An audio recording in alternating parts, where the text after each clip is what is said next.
Good morning, Director Mahoday. Good morning, sir. Good morning, ma'am. And all dear students, good morning. प्यारे बच्चों, आज का जो दिन है, आज हम लोग पूरे भारत देश, हर एक गांव, हर एक समाज, हर एक स्कूल, सरकारी संस्थान में आज हम लोग डॉक्टर भीमराव अंबेडकर का पुण्यतिथि मनाने जा रहे हैं।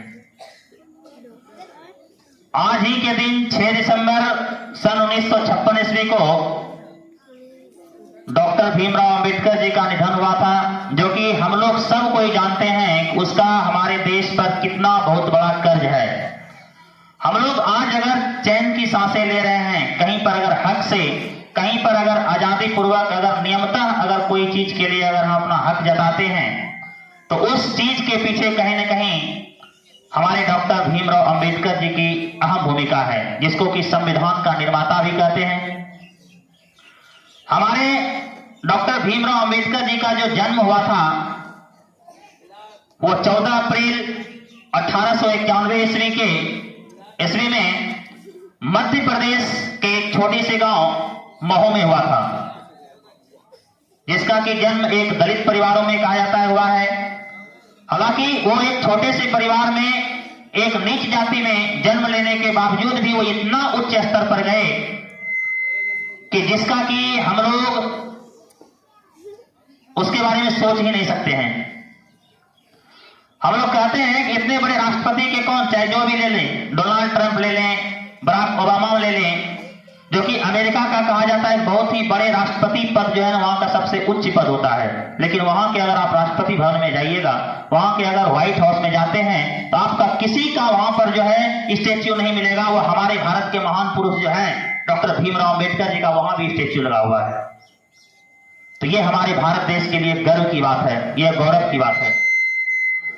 तो उन्होंने ही बताया कि हम लोगों को क्या करना चाहिए, नीच ऊंच, बड़े छोटे, अमीर गरीबों का भेदभाव को मिटा करके हम लोगों को एक क्या करना चाहिए, भाईचारा का भावना रख करके, एक दूसरों से मिलजुल करके एक धर्मनिरपेक्ष राष्ट्र का निर्माण करना चाहिए।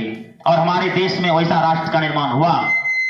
हम लोगों को जो सम्मान दिया गया, हम लोगों को जो कानून जो हाथ में जो मिला, जो संविधान मिला, वो आज इन्हीं का देन है।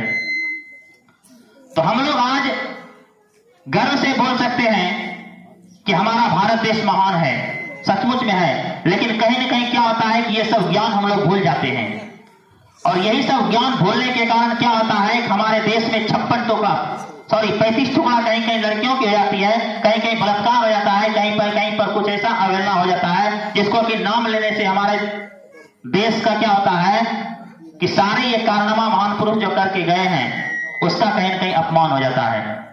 ना जाने कि ये देश को आजादी कराने में कितना अहम भूमिका निभाए हमारे भगत सिंह, चंद्रशेखर आजाद, महात्मा गांधी, उस चीज को हम लोग क्यों भूल जाते हैं।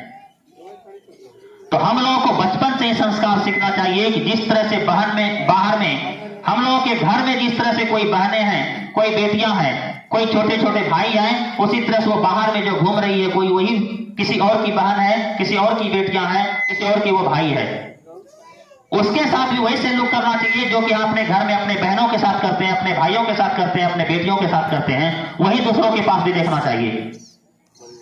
तो ये संस्कार हमारे अंदर में होना चाहिए, और ये संस्कार आपको कहीं नहीं, ये स्कूल संस्थान में दिया जाएगा, आपके घर परिवार से मिलेगा। तो आगे चल करके आप किसी का अपमान नहीं करिएगा, और आपका भी कहीं अपमान नहीं होगा।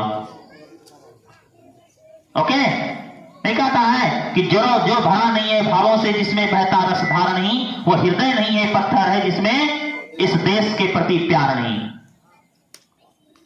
ठीक है, तो इस देश के प्रति प्यार रखिए, इस देश का सम्मान कीजिए। ये देश का जो आजादी है हमें ऐसे ही कोई गिफ्ट में नहीं दे